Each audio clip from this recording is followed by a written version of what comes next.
Hi, I'm Kristen White, and I invite you to join me each week as I interview experts who talk about the things that matter to you here on The Ripple Effect.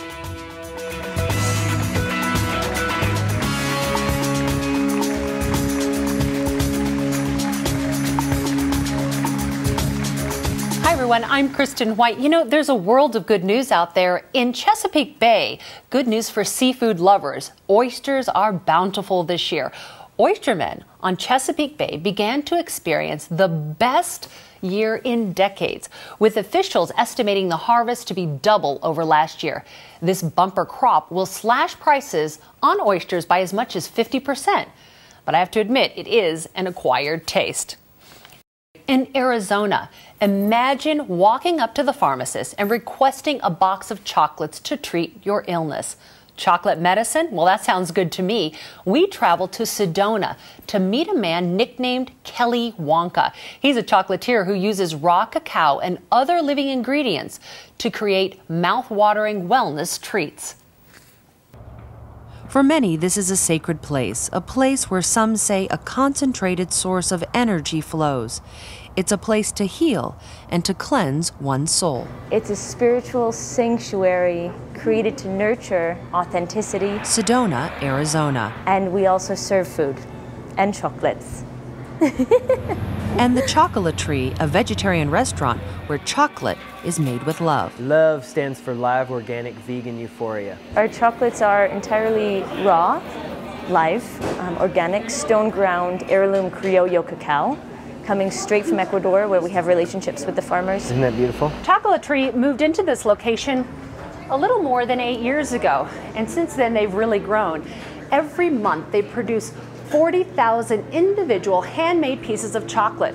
There's over 1,000 recipes, and they supply to over 500 locations. As far as I know, we're one of the largest, if not the largest, raw chocolate producing facility in the world. And the chocolate that is made here is much different than the chocolate found on most grocery shelves. This is pure 100% raw cacao beans that are ground. Cacao is the original name for chocolate. It's the pure cacao mass. It's the bean. So there we go, we're pretty good. Most other things out there are not really cacao anymore. They've been adulterated and processed to the point where there's very little nutrient value left. So all of that hype around chocolate being not good for you is most of the time true. Not only is this chocolate good for your health, it's also good for the soul. It just gave me a really strong feeling of euphoria. Not just the chocolate they're eating anymore, it's an entire uplifting experience that literally grooves and transforms their lives. It's common sense. It just feels better when you're eating food that's,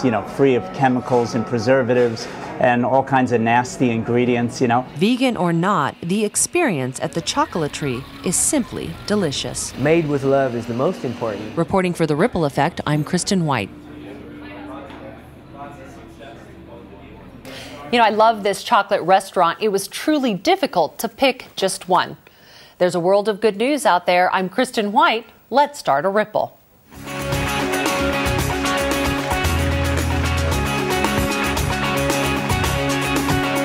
Meet your angels and guides with spiritual teacher, Sunny Dawn Johnson.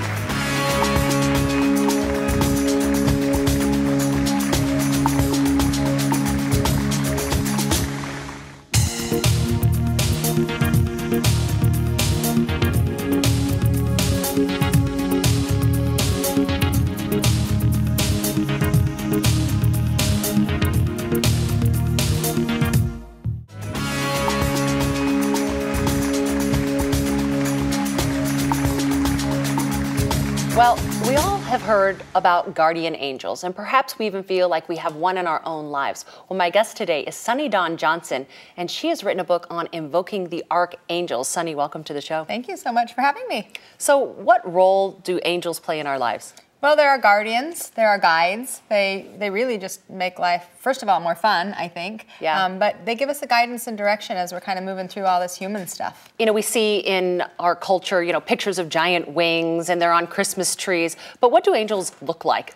Well, my first experience, I was 13 years old, and I woke up in the middle of the night to this beautiful, winged, colorful being that looked like the images that we see. And I'd never really experienced angels before. So they can come to you in that form, but they also, for me, they come as just an energy, just a light energy. A lot of people will feel them, some will see them, some hear, but in the visual form, they can come as that winged being, but they also oftentimes just come as an energy. Well, tell us a little bit about the book. I mean, I love it, Invoking the Archangels. Yes, Invoking the Archangels is the title of the book, and it is, it's my personal journey from the beginning, 13 years old, where I had that first angel experience and never even had the idea that they even existed.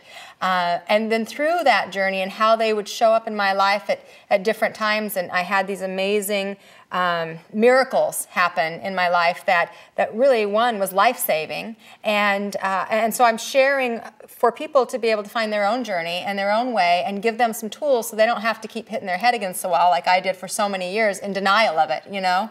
So when that first angel showed up, you're 13 years old, you see this glowing being in your room. I mean, what was your thought? You know what? the thing that was bigger than what I saw was what I felt. Right. And what I felt was this calm, quiet, gentle peace. And I had never felt that in my life. And so I literally rolled over and went back to sleep. And it was when I woke up in the morning and I thought, okay, wait a minute, that was not normal. What was that? And I went downstairs and I told my mom what I had experienced, and she said, well, Sonny, that was your guardian angel. And she went on to tell me that 2 hours earlier, she had been in my room. And she had actually prayed over me and asked for God and the angels to surround me because she was concerned about my mental and emotional state of being. And 2 hours later, I awoke to the manifestation of her prayer, really. Let's say someone is watching and they're going through a crisis in their life right now. What would be the first step they could take to connect to their angels in the way that you're talking about? Ask. First step, ask. I did a little, in the book, I've got a little 4-step process. Ask, allow, believe, receive. Okay. The first step is ask. You just, and people say, well, how do you do that? I'm just like this, you know, hey guys, help. and I do, that's my conversation, and it's a conversation I'm always having, so it's so natural to me that I don't even think about the fact that it's just like talking right now to you. Right. You know, hey, help me, or hey guys, or Michael, or whoever you want to call on, and if you don't know, if you're like, this is all new to me, then angels, please help me, please guide me, please give me a sign. But you don't get to tell them what sign and what time. Yeah, right? give me a sign at 12:15. Right, I would like it with a feather dropping in front of me while I'm driving down the road. It doesn't work that way. Right. So we have to be present, and I think that's one of the things people have a challenge with is we have to be present in this moment because Spirit is speaking to you now, not in 10 minutes, not 10 minutes ago. So it looks like you have some fun stuff here. Show us these cards. So these cards are actually cards that we created. So there's each one of the different archangels, and then there's also the 9-step process that I created to heal your heart. But I discovered that I had a process that I personally walked through in my own healing, and that when I worked with clients over the years, I've walked them through this same process. So then there's the 9-step process, and there's a card for each one of the steps as well. So what's possible when you live your life with your angels? Wow, anything is possible. You know, my life is 180 degrees from where it was when this first started happening. You know, at the time that I started experiencing the angels, and especially Archangel Raphael, I was a single teenage mother living on welfare and food stamps, in a shack, sleeping on the floor, with no bed, no crib for my son, and have moved from listening to that, listening to the guidance. And the biggest thing with the angels was they taught me how to love myself. They taught me that I deserved to be loved and feel that unconditional love and then share it with others. So from that place that I began, and embracing this energy has really allowed me to not only expand, but to grow to a place of self-love. And having that value and esteem within me. So I think that in that process, anything can happen. Because if you would have seen me at 18, 19, you wouldn't recognize me as the woman that I am today, because I allowed that love to come in. And that was the greatest gift. So any person who's out there, no matter where they're at in their life, do you believe that their lives can be enriched, bigger, by working with the angels? Absolutely. And if they want to. And I think that's important. If people are like, oh, I don't know about this, then I'd say don't. You know, follow your own guidance. But yes, I think that if people feel connected to, aligned with the angelic energy, then it can only be positive for you, right? Awesome. Sunny Dawn Johnson, thank you so much for being here with us on the show today. Thank you. Thanks so much. Coming up next is Dr. Julianne Blake. She was diagnosed with MS more than 20 years ago, and now she's a best-selling author and the creator of the program Choose Joy Anyway. It teaches people how to release pain, tame stress, and make dreams come back to life. Hi, I'm Kristen White, host of The Ripple Effect. If you enjoy the interviews on the show, well, I have good news for you. You can learn more from these amazing experts who appeared on the show. All you need to do is go to the website, KristenWhiteTV.com, and guess what you'll find there? An extended interview, more than 15 minutes long, about all of the extra wisdom that we just couldn't even fit into the show. So go to Kristen White TV online, look up your expert's name, and learn everything else that they had to contribute that we simply couldn't fit into the show. See you on the website.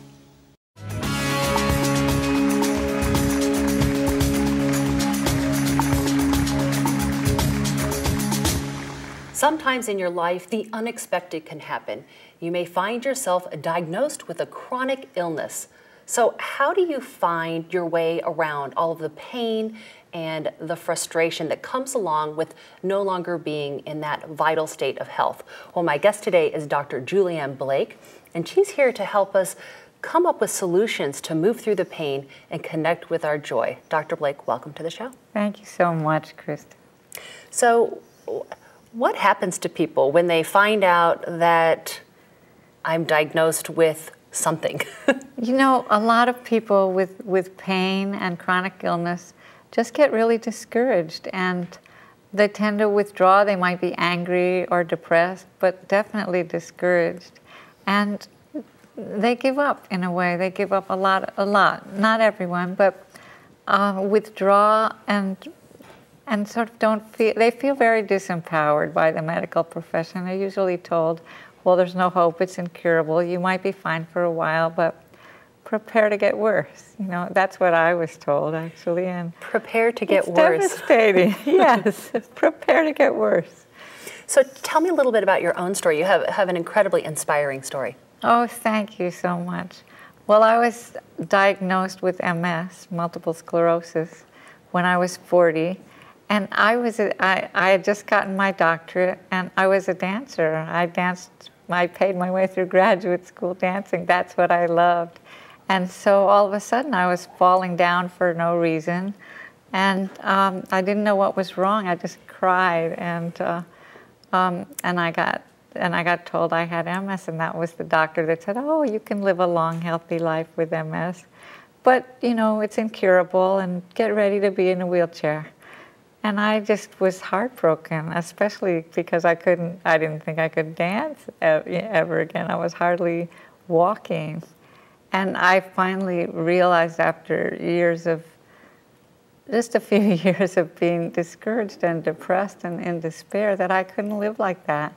I needed to find a way to be happy and to dance however I could and to get on with my life and my work. So I have, and it's just wonderful. So now it's my mission to help other women, especially anybody with illness. I work with people with cancer, fibromyalgia, arthritis, the whole 9 yards, and to help them find their joy and their passion and their reason for being alive.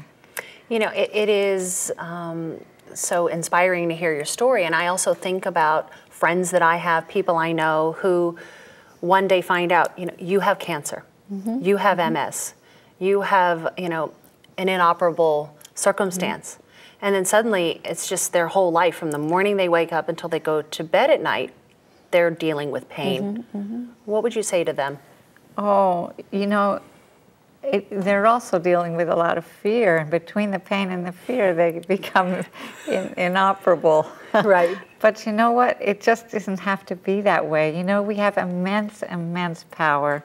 Our bodies are made to be healing, self-healing organisms, and our unconscious, our inner child, our imagination, whatever you want to call it. It's our spirit too, of course, is immensely powerful. And when we access that power that we have to heal, we're amazing. The stories that I've heard, I'm writing a new book, so I'm actually interviewing people who've had amazing healings that they've done themselves. We are so powerful. I want everyone to know that they don't have to give up and they don't have to take on the attitude of their doctors at all, because we can make miracles, every one of us, and they just need to know how to access that and overcome their limitations. So I'm looking at you, and you look radiant. I mean, you're smiling, you're joyful, and you've had MS now for 28 years. 28 years. I'm supposed to be in a wheelchair. I'm supposed to have ramps on all my doors of my house. They told me to do that 7 houses ago. And, I'm not going to until I really need it. So what is the key? What's the key? How are you unlocking this joyful attitude? Well, there are a number of things that I think are really important. And the first one is for everyone to start with their intention. And that, by that I mean, why are they alive? What do they really want? What are they passionate about? What are they here to do? What do they care about? Do we forget that when we get sick sometimes? We do. I think we forget that a lot of times. Even if we're not sick. Because some of the actual very, very ill people I know who've had amazing comebacks actually say that that's part of what happened to them, is that they really reviewed their lives and they really came to a completely new understanding of what they're here to do and what matters to them. Mm-hmm. And they see life completely differently. Well, Dr. Julianne Blake, I am grateful for you being here on the show with me and being part of the ripple effect for others who are finding joy inside their chronic conditions. Thank you so much. Thank you. Love being here.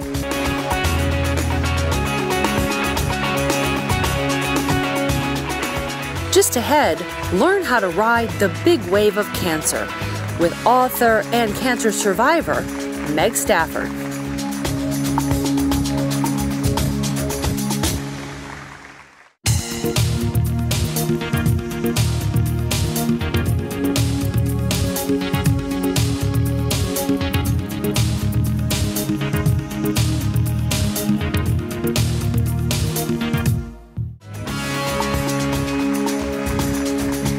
It can be incredibly scary when you or someone you love is diagnosed with cancer. Well, my guest today is an author and an expert and someone who's personally experienced that journey. Her name is Meg Stafford. Meg, welcome to the show. Thank you, Kristen. Happy to be here. Tell me about when you learned that you were going to battle cancer. It was, that moment particularly was certainly one of the most difficult moments of my life. Even though there is part of me that had anticipated it, because it doesn't drop out of the sky. There are tests leading up to it, and so you know that it's a strong possibility, even if there is a part of you that is hoping that it's not going to be true. So it's a really tough moment. I was fortunate that for me it was paired with the fact that there was a really positive prognosis. But it still meant that there was a big stretch of journey that was unknown and that was going to be difficult, and I didn't know exactly what it was or what it was going to entail, but that it was going to require a bunch of treatment. So that was in that moment that you heard the news, what was going through your mind? It's hard to get back there, even partly because I was at work. And so I had to, besides the sinking pit in your stomach, I had to collect myself and work with a couple more clients before I came home. But it's for me, it was really important to hang on to that notion that it was going to be okay, whatever it was. So, and like everything else, that I would have to take it one step at a time, and whatever it was, slow it down so that I could make informed decisions about whatever I was doing, and get through it as best I could. Now, you've written a book about your journey, and I absolutely love the cover. So will you share with us a little bit about your book? Sure. So it's called Topic of Cancer, Riding the Waves of the Big C. And that is me on the cover a month after I had finished all my treatment.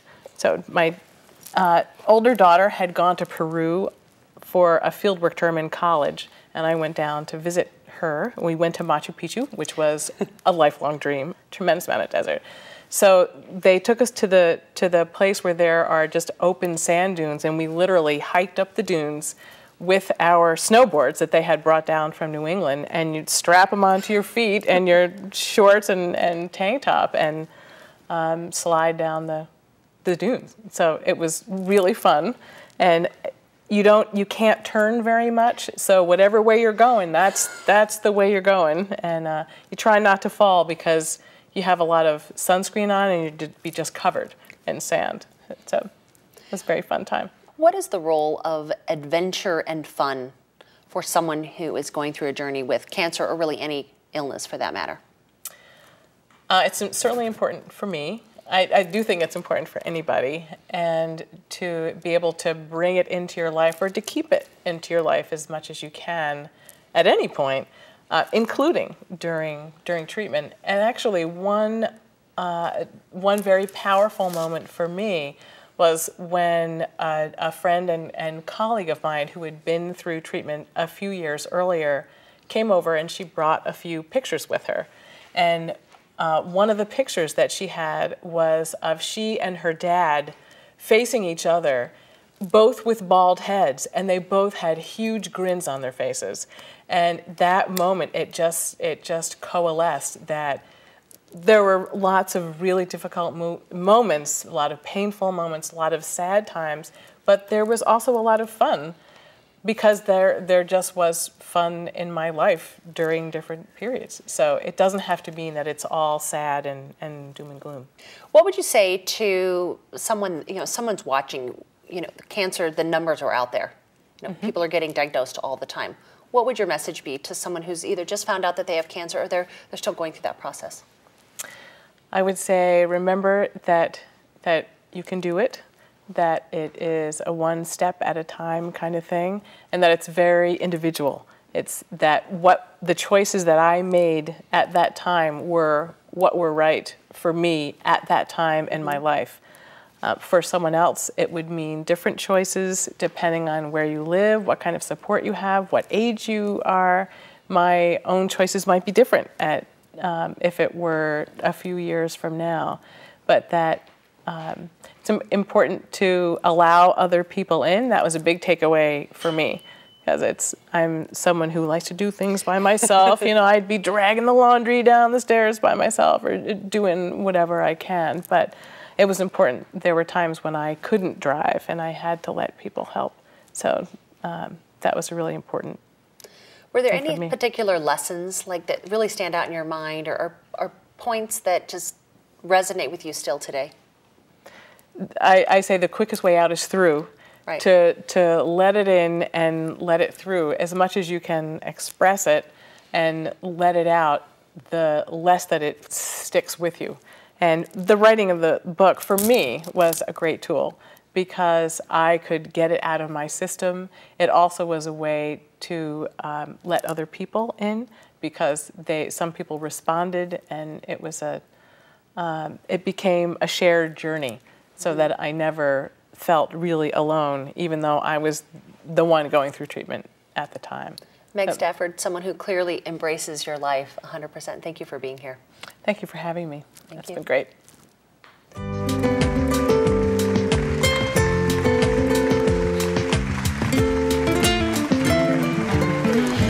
You may not realize it, but the words you say, both spoken aloud and inside, well, they have power.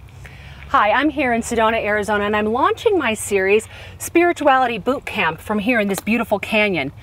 And what we're talking about is the 7 principles of spiritual practice. And the next principle is affirmation. What are affirmations? Affirmations are spoken words. They're statements about who we are inside the world that we live in. We may not realize it, but we make these statements both inside ourselves, is like the everyday chatter that goes on inside our lives, and also the things that we say out loud. So for this principle, I invite you to pay attention to the words that you say to yourself on an everyday basis. We see they have power, and they directly impact the reality that we experience inside our lives. So here's the exercise. Pay attention to the words that you say to yourself and the words that you think in your head. And keep a journal. Do it for at least a couple of days or even a week. You'll quickly see a pattern in the language and the affirmations that you say to yourself on a daily basis. You know, your heart is the strongest muscle within you.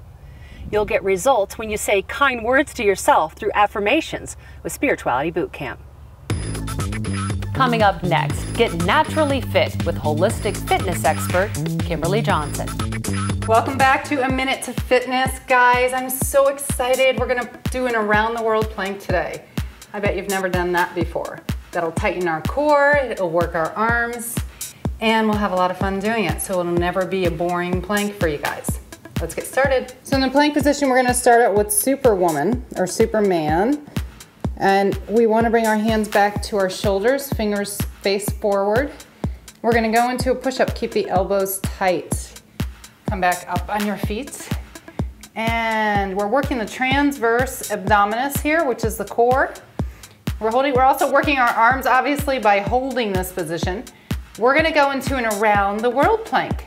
So it's just a little bit of something different. We're holding the front plank, and then we're gonna go to the side and reach up and look up to the ceiling. Beautiful, we're holding this for 20 seconds. Just holding, you wanna make sure you have alignment here with your body. You can stack your feet or put one in front of the other like I have. Either way is fine. Now we're gonna go to the back. So a reverse plank is what this is called. The most important thing here is make sure that those fingertips are facing your body and not to the side or the back. Keep the butt up. Keep that line going from your shoulder to your hips. And just hold this for 20 seconds. And you guys can work up to this. Sometimes 20 seconds feels like a long time in a plank. All right, now we're gonna bring it down and hit the other side. And you're looking up at the ceiling in your side plank. Sorry, cross over. Good, guys. Planks are hard for everybody, no matter how many you've done. So your body's shaking a little bit, and that's okay. So we're burning fat when we're shaking. All right, let's just hold it. Good, belly button in tight. Everything is aligned, beautiful. Bring it down, back to the center at the front. Thanks for planking with me, guys. Once you kind of get into the minutes, it's gonna create a ripple effect for you, and you're gonna love your body even more. Thanks for joining me. Email me with your situation.